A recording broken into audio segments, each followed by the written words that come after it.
Welcome back to Interjections. Inter suffer yet another 1-0 loss to Milan. I'm your host, Andrew. I've got Irfan and Mikko here with me. Irfan, how you feeling, man? Man, it just sucks. More of the same.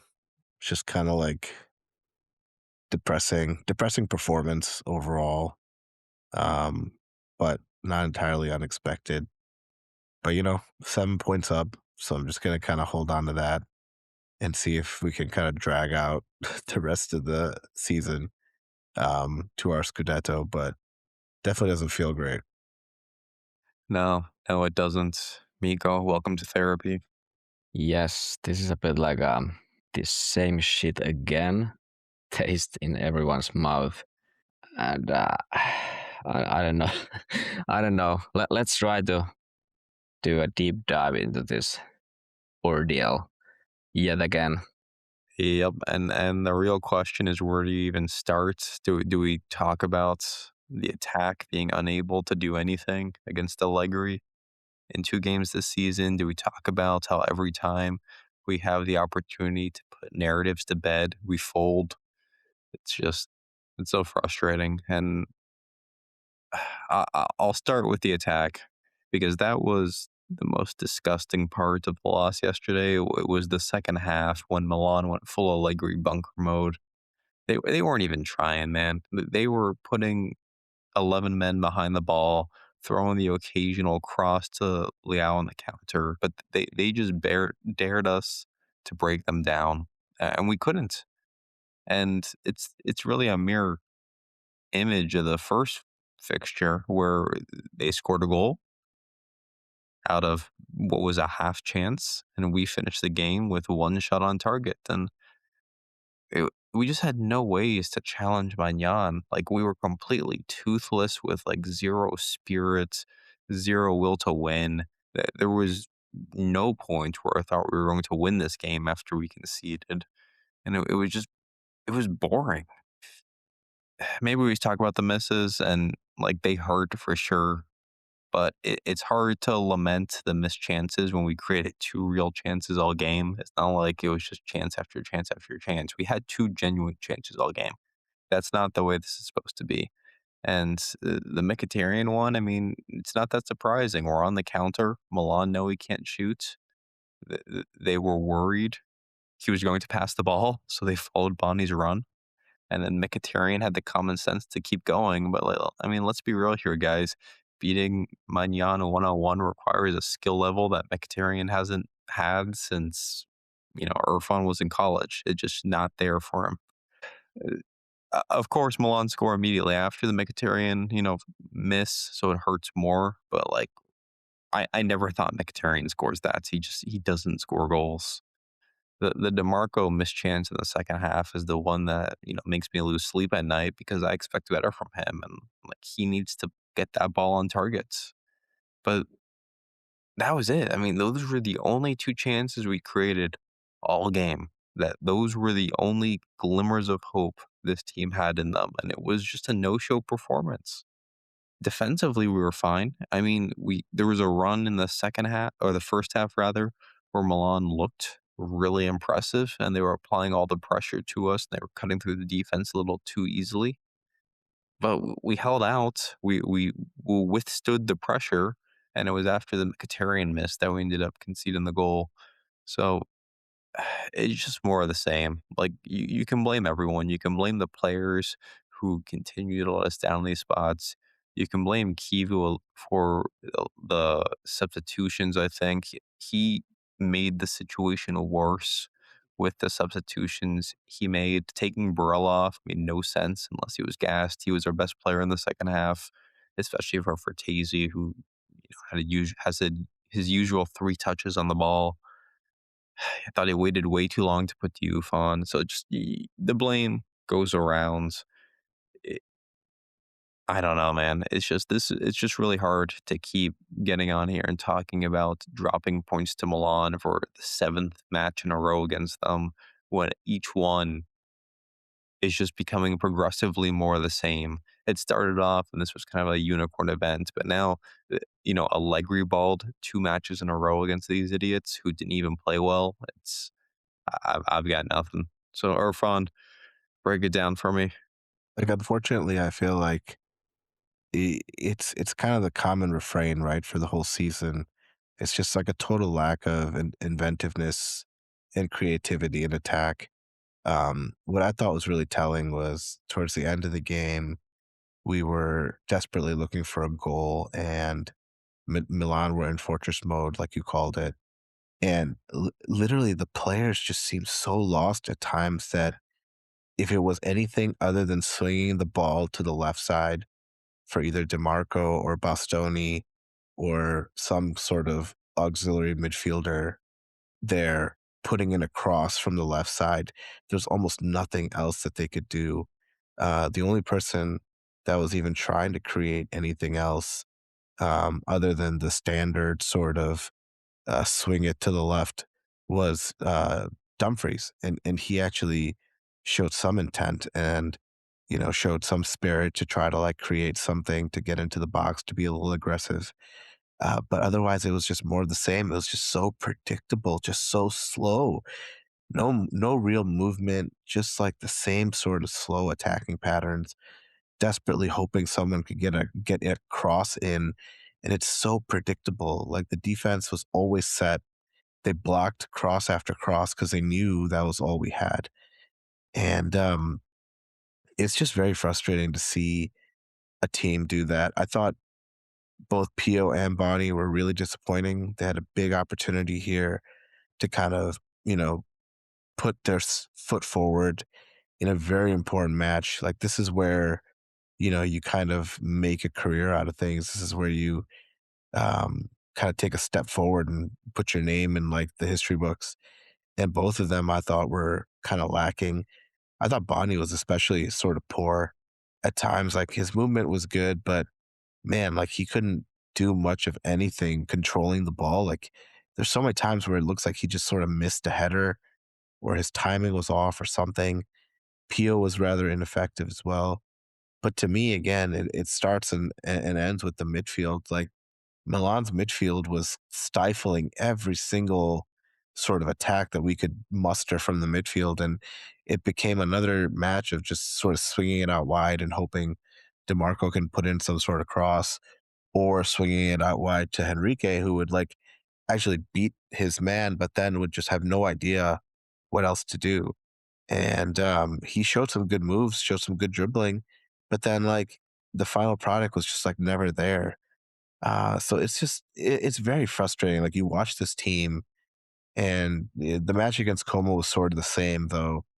I get the point that like no one was really trying in that match. Everyone was happy to leave it for the second leg, but it's just very frustrating to see such a predictable, slow team. And inevitably, what ends up happening is Milan, with like one sort of cutting pass from their midfield, ends up, getting one chance and taking the lead. And it's just been like that. It's very frustrating.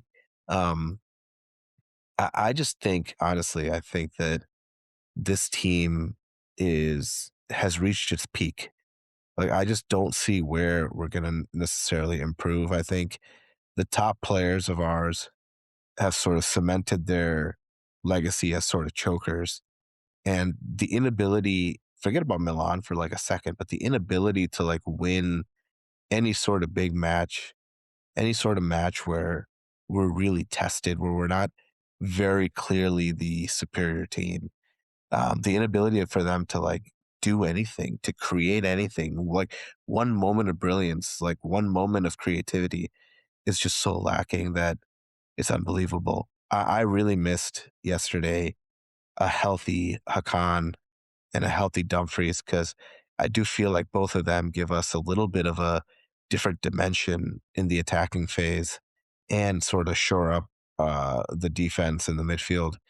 And not having those two really available or healthy or effective, I think really cost us because those are sort of two big game players. Like if you think of players on our team who could score big goals or create big moments against superior opponents, or like, at least opponents that are at our level. Those are the only guys I can really think of. And so missing them, I think, has been a big loss because it's really just end up being all DeMarco. I think Bastoni and Barella, again, were very disappointing.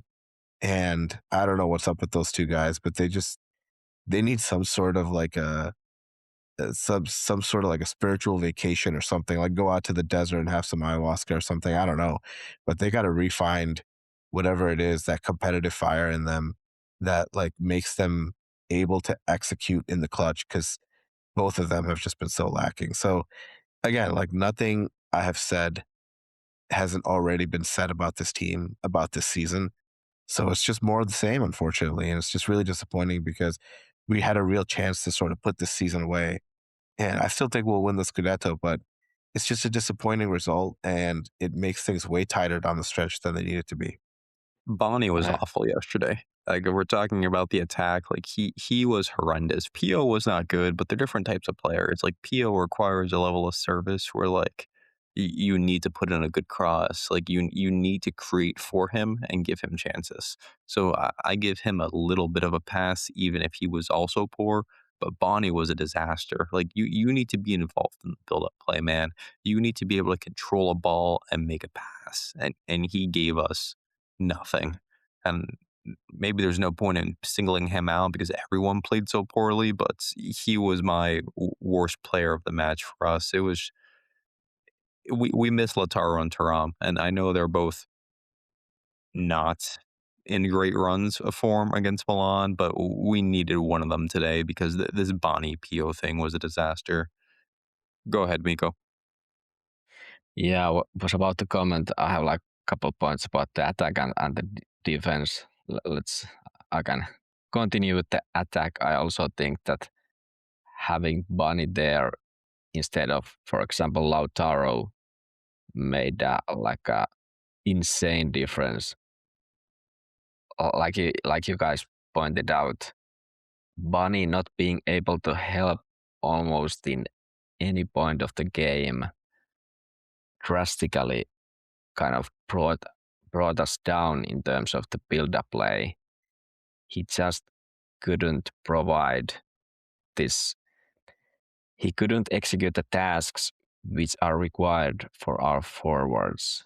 And I agree that Pio wasn't great either or even good, but he was kind of the focal point there, the first point in the attack. His role was to be there to throw the ball there and try to kind of trap it. We tried that with Bonnie as well, but I don't think he managed to do that like how many times? Maybe not even once. and and and his lack of involvement in anything basically made our attack so kind of inept.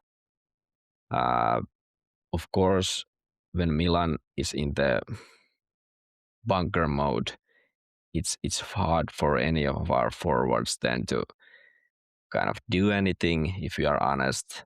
But I think having Bonnie there was really hurting us, and it was unfortunate Kiwu didn't have even Turam available, even if he hasn't had like a great form. Quite the contrary, but still,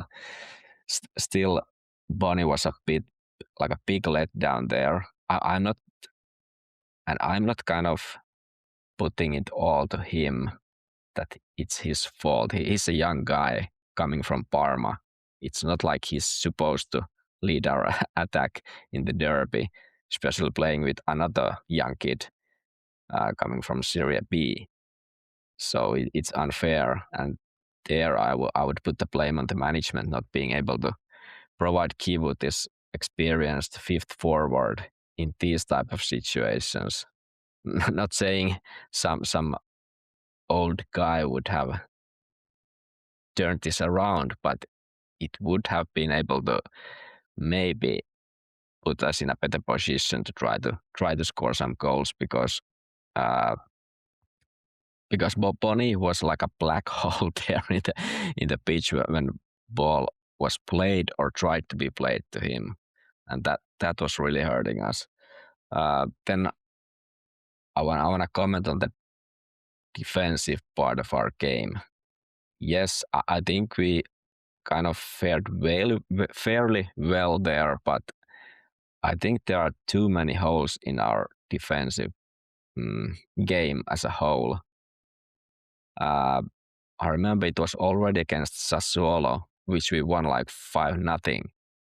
But I remember the first 50 minutes of that game was quite even. Sassuolo created chances left and right almost. And that continued against Juve. It continued against Bodo, especially the first match. Even against Como in the Coppa Italia, they created at least few chances which they kind of sliced through our defensive structure. And the same happened yesterday when with a few key passes they were able to put their left wing back alone against Sommer, which is it's not kind of acceptable in my books. We should be able to have a better defensive structure to avoid those cases, because this wasn't Pulisic type of goal he scored in the first derby in the counter. They had, by the way, a few counters, of course, in the second half yesterday, but we managed to contain them somewhat. This was like a play started from our left flank. It was not a counter or anything. They just built the goal from almost nothing, and I just hate how we play those kind of situations with the midfield lacking the protection. Zielinski being late there, Luis Henry being super late there. He's not a defender. He doesn't have the defensive instincts, and this is what happens when we allow opponent to play those through balls or like a vertical or diagonal balls like that inside or through our formation. And I think Kivu really needs to start paying attention to this, or the players need to start paying attention to this problem, which in my books it is a problem. Uh, it hurt us this time, and it hasn't hurt that much us before. Maybe we've been a bit lucky, but now it hurt big time. Well, Bodo made us pay big time as well with our kind of lackluster defending. So I'm not happy with like many aspects of our game yesterday, and this kind of naive way to play and concede that goal to Milan. It's a bit same as against Napoli when they take the lead. When you give them the lead, they can just sit back and wait and defend, and that's what Allegri is able to do very well. When he gets the goal, they can just sit back, and especially now when we missed like many key players. Çalhanoğlu wasn't able to play at all for some reason. Lautaro, Thuram, Dumfries wasn't fully fit still. It really hurt us, and it's just so unfortunate why we keep doing this again and again. We give them the lead, and then we struggle a big time trying to get trying to score the goal to get the Yeah, score even. we can't come from behind. It's just the way the team is made. You cannot come from behind unless you're playing a really bad opponent, because we just have no ways to score goals. It's crossball. It's throw a prayer into the box and hope one of the strikers get on the end of it. It's corner kicks. It's long shots, because this team is so technically limited in attack, and we lack athletes. And I don't need to rehash my feelings about the attack, but you make a great point on the defense, Minko, because it's not like it was good yesterday. Let's be honest, if Milan doesn't go full fortress mode, bunker mode in the second half, they would have scored at least one, maybe two more goals the way the game was trending. Like, we did not look sharp. And while I was hoping our quicker backline was going to make us better at dealing with their speed up front, a lot of problems for me was them just ripping through our midfield without being contested. Obviously, Luis Enrique will make the headlines for his, defensive lapse that led to the goal.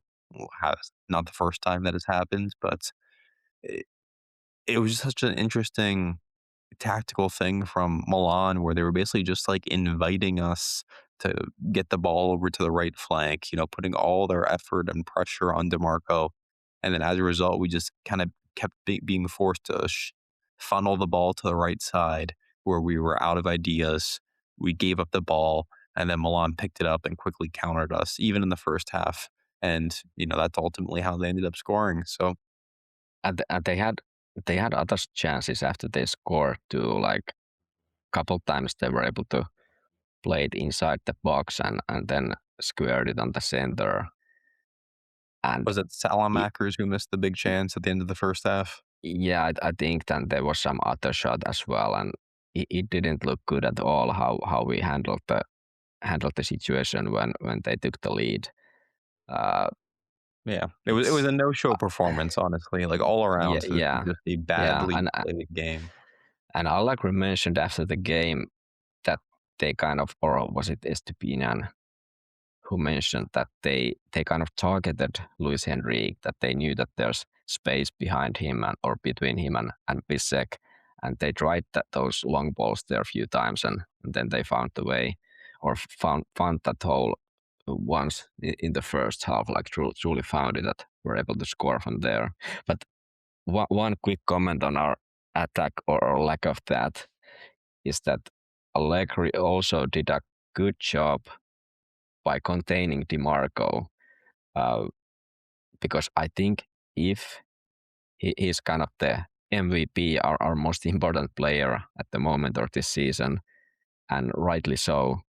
So what Allegri did, he tried to contain the guy who is able to provide those like good crosses, like dangerous crosses to the box, to their box, even though we didn't have maybe the best guys there in Pio and Bonnie, but still we didn't even get those crosses properly.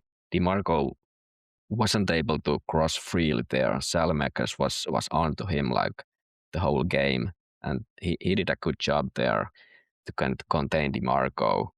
And we didn't have that many set pieces either, like the corners or free kicks, so that DeMarco would have been able to have his kind of clinic there, the cross clinic, which I think it's part of our game. Unfortunate, but that's part of our game, and that has kind of got us where we are. But Allegri did a great job containing that. Um, I think we could call it even a big weapon. Uh, what we have, and they kind of nullified it to some extent.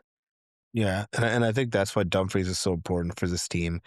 And I think losing Dumfries for as long as we've lost him has really hurt the team because, it really does force us to become even more one-dimensional than I think we tend to be. And the inability to sort of swing it out to the right-hand side and expect someone who's actually pretty different from DeMarco, right? Dumfries, I think, is a much more direct sort of player. Like he's not that shy anymore to like get into the box. He's not that shy to like take on the opponent or like to rip a shot off or put in like a low cross versus DeMarco's sort of more signature crosses. So, not having him around, not having a consistent option over there, I think has really hurt us. But again, I sound like a broken record, but this goes back again to the fact that we had another derby now, what, fourth or fifth year in, where you're expecting Mkhitaryan to start, where you don't have a viable backup option for Hakan, and your forward situation is depleted, and it's just again like one of those situations where like this club has not been sufficiently refreshed in any capacity to sort of put forth effort against better clubs. Like it's just it's leaving too much to chance because the investments have not been made, and where the investments have been made, they've been poor. They just haven't been good decisions. I mean, look at the subs yesterday. Like again, we've talked about how Lautaro and Thuram were injured and Hakan couldn't play, but like, did anyone have any faith with any of the substitutions that were available that they would come in and like change something in the match? Like, no, No like there way. was No nothing way. there. Yeah, there was nothing there. Like, I know Andrew, you like you mentioned, oh, he put in Diouf too late, and I was like, man, is this really the sort of like takeaways that we have now? Like we're hoping that Diouf would come in earlier. Like it's just It's such a fair point. it's such a sad state of affairs of like where this club makeup is right now. And again, we were injured.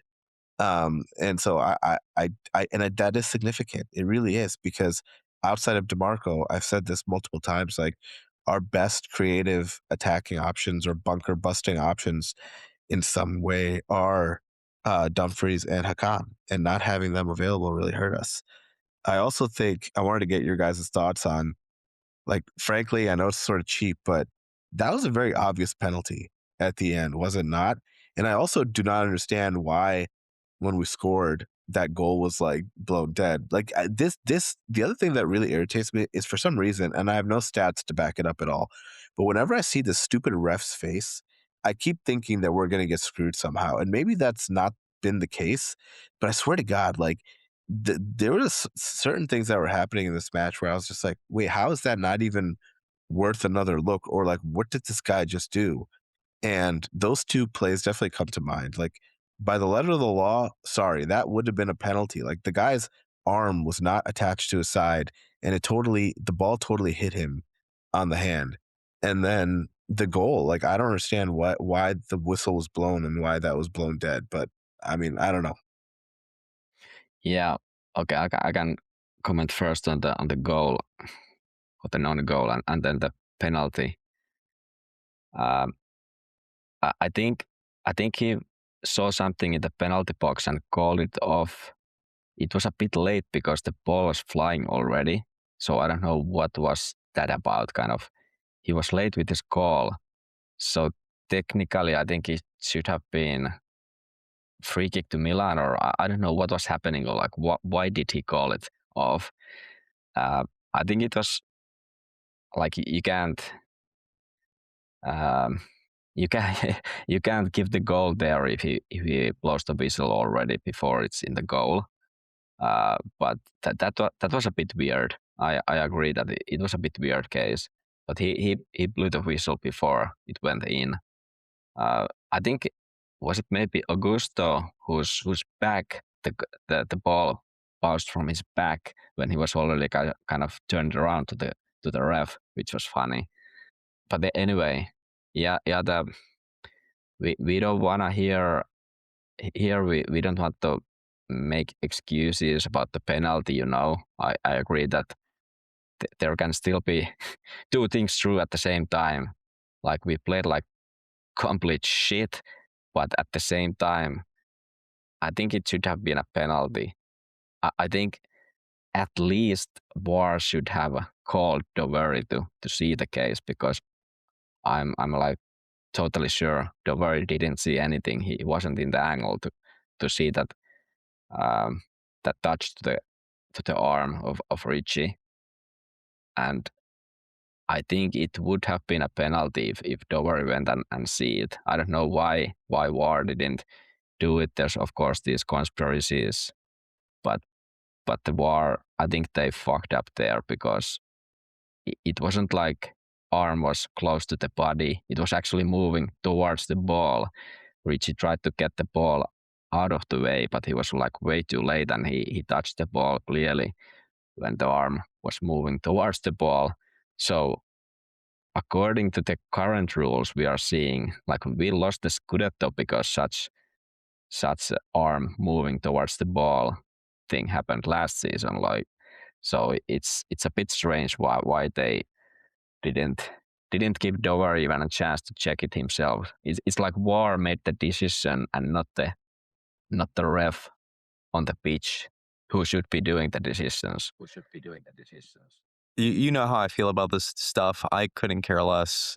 If you want to tell me that it should be a penalty because of what happened to Bissek last year, I agree with you. Like, there's no consistency among refereeing decisions, and that's the annoying part. But this should not be a penalty. I hate when they call stuff like this penalties when there's no actually like meaningful football action taking place. So I would have been upset in a vacuum if they called that a penalty.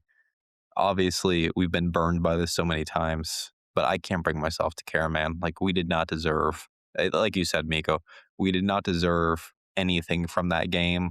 But two things can be true, which is that, once again, the refereeing in this country is awful. Yeah, I agree that those should never be in a penalty, but according to the current interpretation of the handball rule, I think it should have been a penalty. But yeah, like you said, can't be too too upset about it because we played so poorly. Well, we made you guys wait 30 minutes to get to the good stuff, but here we are. Jay has now joined us, ready to unleash his fury upon all of you who support this lifeless club. Jay, welcome. Welcome, Jay. How's your day?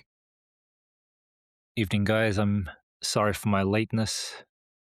Yeah, look, what can we say that hasn't already been said 100 times this season, or that adds anything fresh to this conversation? Because there really isn't. It's a overall failure of a team from top to bottom, a microcosm of the state of the club in terms of recruitment, in terms of coaching, in terms of the headspace, the mentality of the players following a very strange season just passed, and it all came to a head yesterday.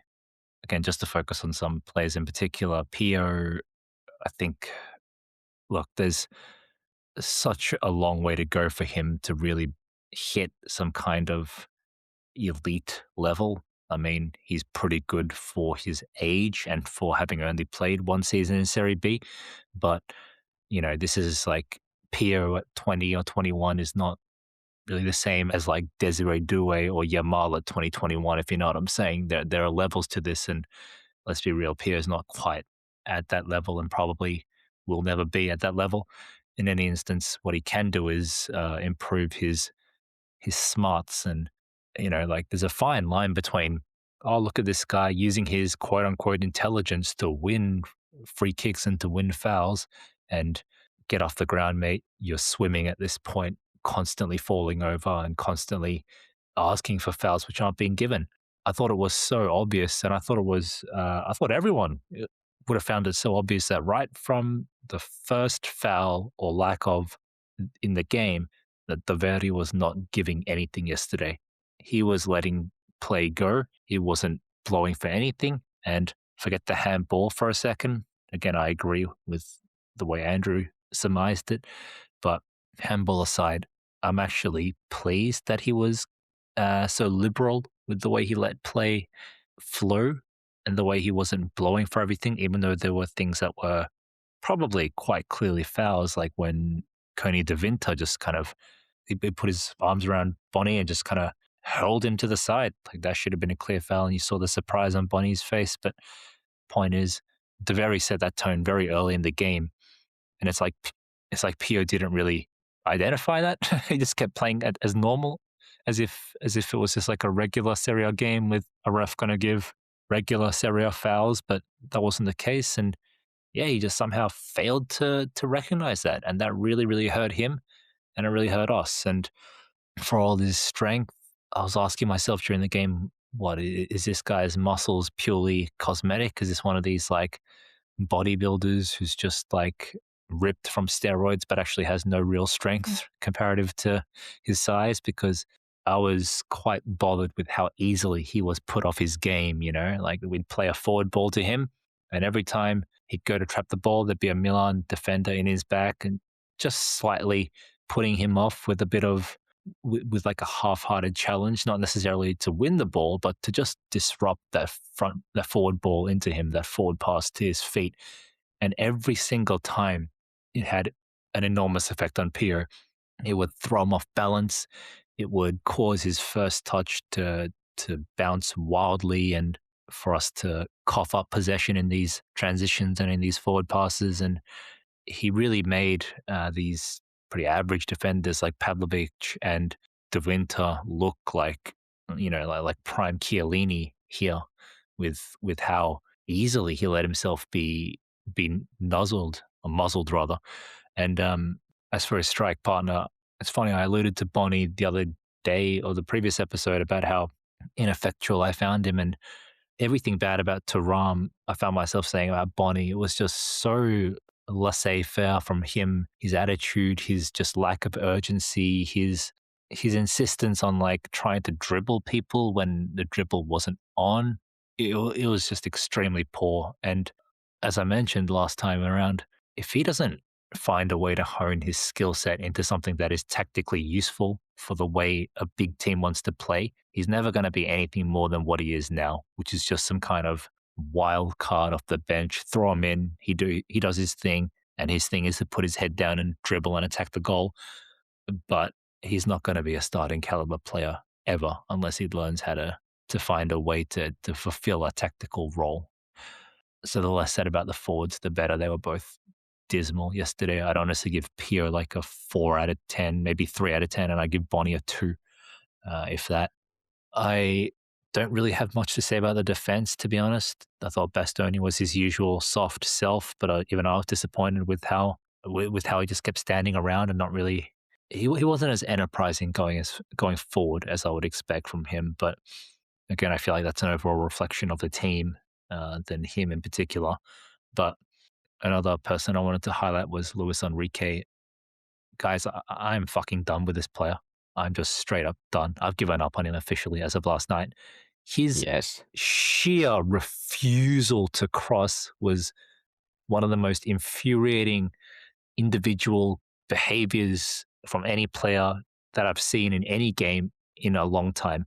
I've seen dismal individual performances. I've seen players like Barella, and we'll get to him, just play poorly or whine and throw their hands around and just have stinkers and whatever. But this guy just straight up refusing to try to cross last night, that was like a bridge burn for me that he's not coming back from, or that I'm not coming back from, however you want to phrase it.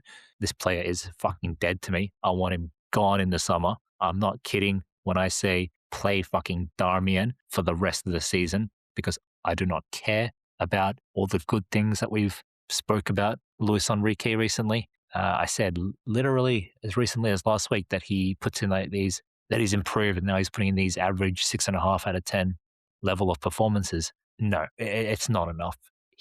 All he does is just run in a straight line down the touchline, but at no point does that result in anything progressive or decisive like a cross or an incisive pass. He just runs the ball and then passes backwards, and it's simply not enough for this level. It's not enough for fucking Sassuolo level. But the attitude, the mentality of the guy, he was refusing to try.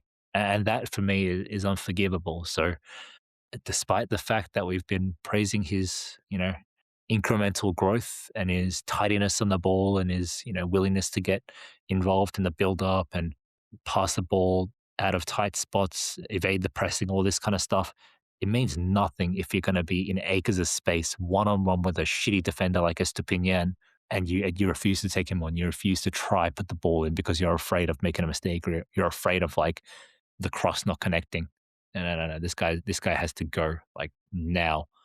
Do you remember the one time he entered the box and made the cross? And of course, there was no one home there. Like, it looked pretty good if there was someone connecting, but there was no one. I think that's usually the case with him, that when he rarely crosses, it just goes like somewhere when there's no one around. That's so, like you said, so infuriating. The end product is just like basically it's zero. Yes, there's no threat. Even Darmian with his incredibly limited technical skills, still he understands what to do in the moment and he goes for it whether it's a shot like we saw against Bodo Glimt where he crashed it against the post, or a cross he gets on the end of a diagonal ball and puts in that cutback or whatever. He understands what needs to be done in that moment. He just doesn't have the, at his age, either the legs, and he's never really had tons of technical ability to execute, but he understands that and he tries, and you can't fault him for that. Luis Enrique either doesn't understand it, or there's just such a mental hang up with him. First year in Italy, scrutinized for being a flop, couldn't get in the side for a while before Dumfries' injury, etc. He's scared of being loaned out to fucking Kiev or whatever, right? There's such a mental hang up with him where that process of reading the game, reading the passage of play, and understanding what needs to be done in that moment, that doesn't come to him naturally. There's like a block or a filter there where right before that moment, the alarm bell goes off and he's like, hold up, stop. And that prevents him from playing any kind of free-flowing or natural football. That prevents him from contributing in any instinctual or meaningful way in the heat of the moment. When you have that one option, which is to cross or to take a shot or to play the ball to someone, in the heat of the moment where that's the only decision and you have only one choice, which is to execute, he finds another choice, which is to just abort mission altogether. And watching him abort on every single cross, abort on every single forward ball that he was played into, like I said, that was deal breaking for me yesterday. Even though I knew, he had his limitations, this was just like, nah, I saw something at a new level, which I'm not willing to tolerate. So for me, he's done. He's dead to me. Get him out. 20 million, 30 million, I don't care.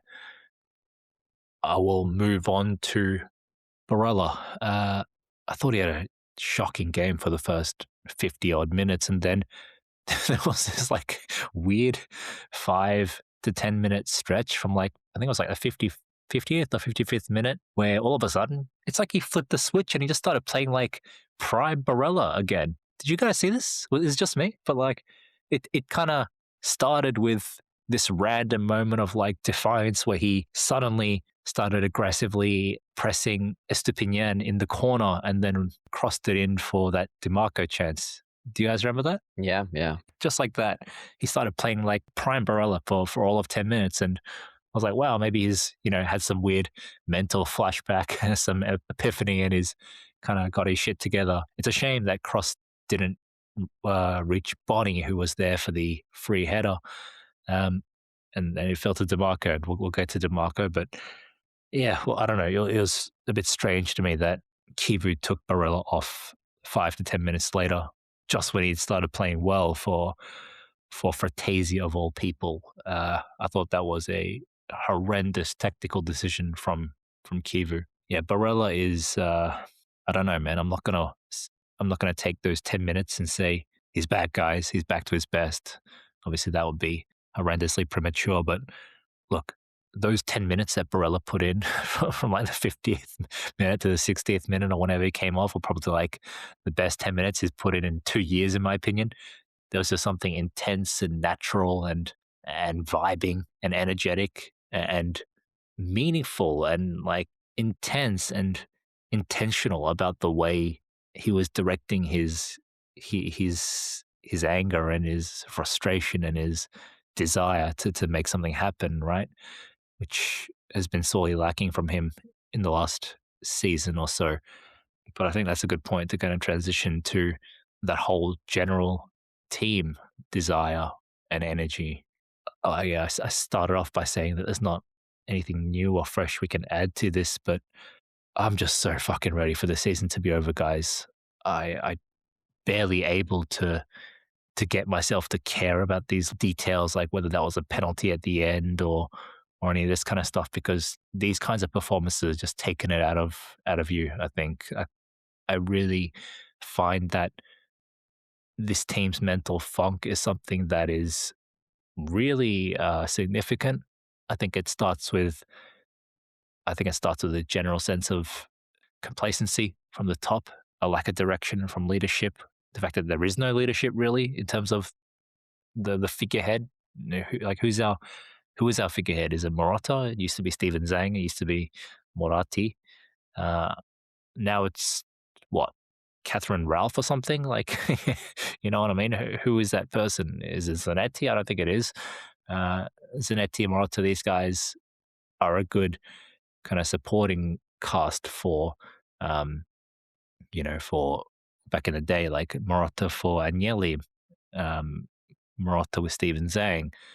Not this fucking American ownership who doesn't understand a thing about football. We've discussed this, but that flows from the head right down to the ground level, where the players and even the fans, like the mentality is just so fucking weird. I keep saying this, but that 5-0 really just put a fracture throughout this entire house that is Inter, and some people feel it worse or differently than others, but I truly believe that it is there, and it's something that will take time, lots of time to properly fix, because this big game win record is just something I've never seen in my life. You can't go this many games losing to in every big spot imaginable. I mean, like, what have we had this season? Um, Losses to Juventus, Napoli, Milan, Atleti, Liverpool, draw to Napoli, loss to Arsenal, win against Juventus, 2 losses to Bodo Glimt, and now a loss to Milan. That's 1, 2, 3, 4, 5, 10 losses in big games, 1 win and 1 draw.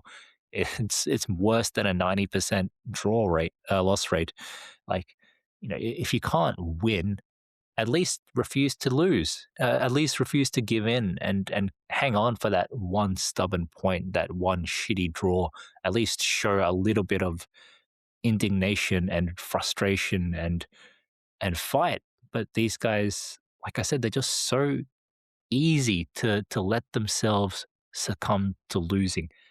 I don't know what the cure is, but it's something that's going to take a real systematic approach to fixing, whether it's a disassembling of the squad, whether it's a new CEO or a new coach, who knows. But this cannot continue, because you can't be an Inter club and just lose every single meaningful game in the season. And I'm sorry if some people disagree, but I really do. I'm kind of on that Sterling camp, where it does take away from any achievements in the season, such as we're still in the running for a domestic double, but it does take away from that. You know, the kind of popular counter I'm hearing to that argument is, the history books don't remember this stuff. It's not about the history books, guys. We're living it in real time. We're experiencing it. We're following it in real time, in real life. I don't care how some Wikipedia page is going to summarize this season in 5, 10, 20, 50, 100 years from now. I care about how it feels now and how it feels to live this season now, and it's not good. Maybe let's put a cap on the Milan discussion by just talking about the aforementioned Scudetto, because, and I understand completely why you feel that way. I don't, about the possibility of winning a Scudetto, but let's save that for another day.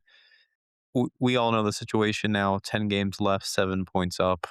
Irfan, I want you to be real with me. What happens here?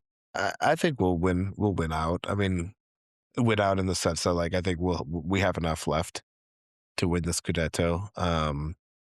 7 points is a lot. We don't have a ton of tough matches left. Hopefully, Hakan and Dumfries are rounding back into being available full time, and that'll be a big help. I don't know what Lautaro's status is. He's pretty worthless in big matches anyway, but we definitely can use him down the stretch against some of the mid to lower tier clubs, because, like we've all talked about exhaustively already, Pio and Bonnie didn't really do themselves any favors. Taram looks like it's just a fever, though he's been so out of form recently that I don't know, him being back is going to do much. But again, maybe yesterday was just a good example of making us appreciate the things that Taram and Lautaro can do as forwards, even if the goal scoring seems to be lacking, especially in big matches. But I think we have enough down the stretch to win the Scudetto. I don't see us getting knocked off or spiraling out of control here. I think the one thing that this club has done as consistently as losing every big match that's been put in front of them is winning every match that they should be winning.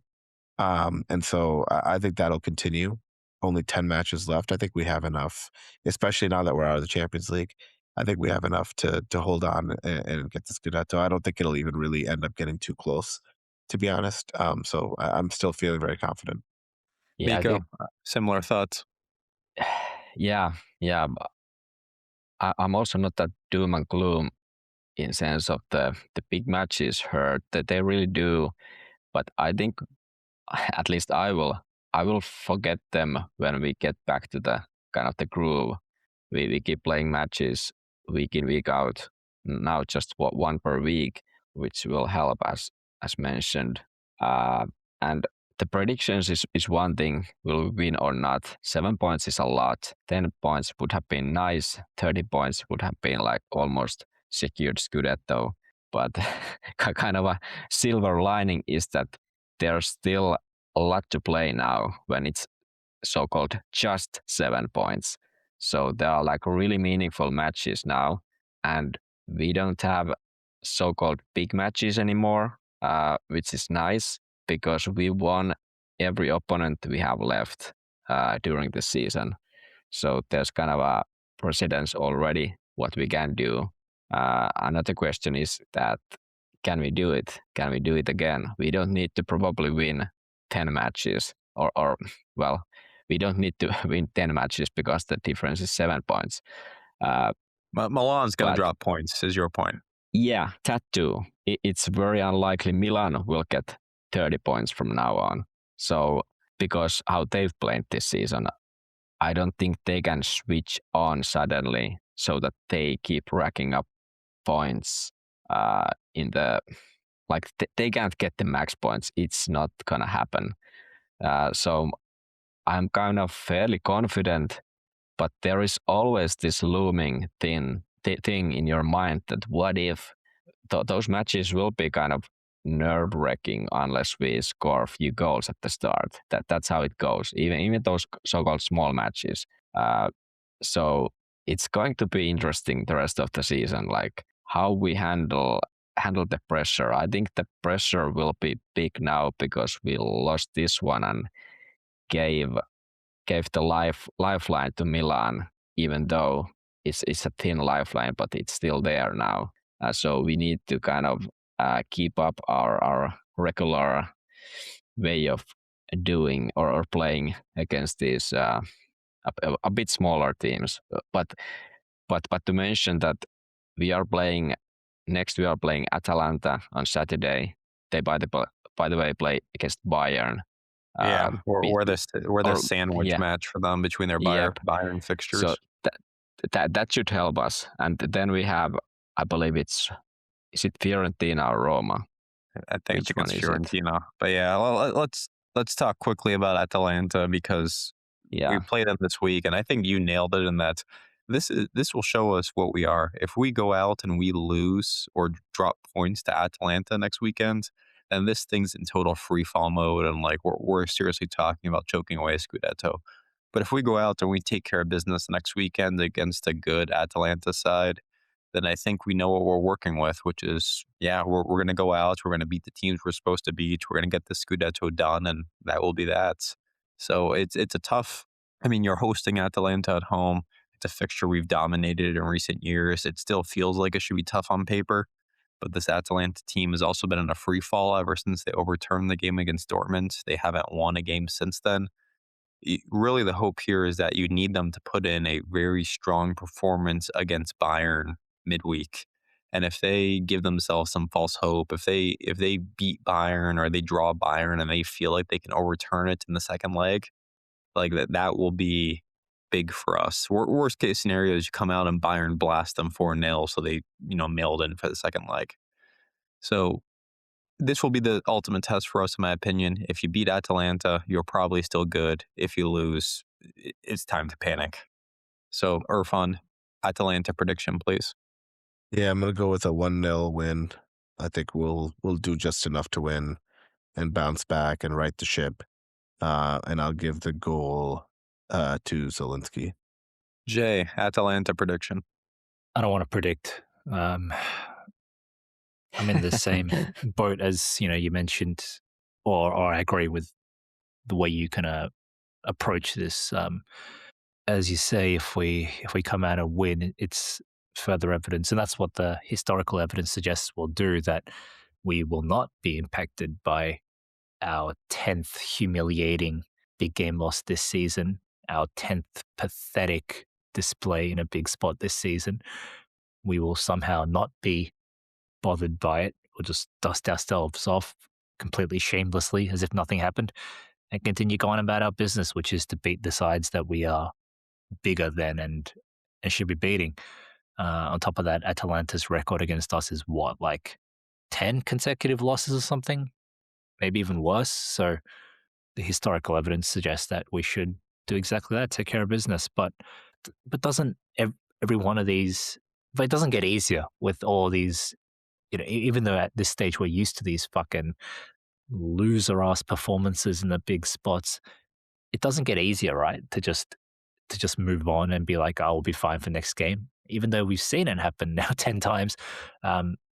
Because I think if you go back and look at all those losses against, Bodo Glimt, Juve, Milan, Napoli, whatever, Liverpool, Arsenal, they're probably followed up with a routine league win. I'd wager that most of them follow up with a pretty straightforward bounce back in the league and not like a kind of hangover, which we're all dreading. But it doesn't get easier, does it, for us fans to like depend on that? Mikko? I'm gonna go with 2-0. I just checked that Atalanta hasn't scored against us since November 23. We kept a clean sheet against them since then when we won 1-2 at the away match. How many consecutive wins? 9, and last time they won us was like 2018. That's wild. Yeah, nine consecutive I wins. remember that game well. Yeah, it was the 4-1. Yep, Spalletti getting dominated. Yep. But yeah, I think at home we're gonna beat them. I think they are really like hot and cold. Did Skamaka scored like a brace last weekend, or was it in Coppa, or what was it? I saw him scoring a brace. He did against, I think, Lazio in the Coppa. Udinese maybe? Udinese, yeah, and Skamaka had a brace. They were losing too, but yeah, they haven't won for a while in the league. Beat them, and I think only way we fail in that is that the pressure becomes too high and we just falter there. But I'm not seeing. I have a confidence we can handle this even without Lautaro. I hope we have Dumfries now available from the start. We have Çalhanoğlu available. We need those guys. I'm also predicting Zielinski scoring, and let's give a goal to Dumfries from DiMarco Cross. So 2-0 to Inter. I will go 1-0 Zielinski penalty. Jay, can you please grace us with a hot betting tip before we conclude? The hot betting tip is the one you all didn't want to hear, but my certainty has been renewed. Guys, this is the end times. There's war in the Middle East, as Tupac once said, and Arsenal are winning the treble. We are officially bottling the Scudetto. It's going to Milan. So the hot betting tip is that, as I predicted at the start of the season, Milan is winning the Scudetto. If you're after something more immediate, I'll give you one from the Premier League. Spurs will take points from Liverpool when they meet this coming Sunday at Anfield. I mean, Tottenham are just an incredible club, aren't they? They take 5 points from Man City to hand their most hated rivals the league, and then they promptly get relegated. What a fucking amazing club, guys. So Tottenham they're like the worst thing on the planet. Makes close second to Inter. So yeah, I think Tottenham's going to continue their absolutely just rapist level of screwing everyone, especially themselves. And yeah, I'm expecting them to somehow take points from Liverpool. 1-1. I still think we have a 70% chance of winning the Scudetto given our lead, but we do have some big games ahead: Atalanta, Fiorentina, Roma, etc. So there might be some bumps here and there, but it's just like I alluded to earlier, just a filthy feeling, isn't it, that we have to place our chips behind this fragile team who seems to fall down with every strong gust of wind that comes its way, and rely on the inconsistency of Milan against the small teams to win the title instead of our own, instead of just simply believing in our own ability to overcome big obstacles. So that's a really shit feeling, but it is what it is. And I do think we've built enough of a lead to probably get to the end, to get to the finish line. So yeah, as mentioned, I'd say a 70% chance that we win. But yeah, you can never truly discount the chance of Inter bottling it. So there we go. Isn't that kind of the juice of this whole thing, that there's still this uncertainty at the in March, and not like we are not in May yet, and we have a real games to play.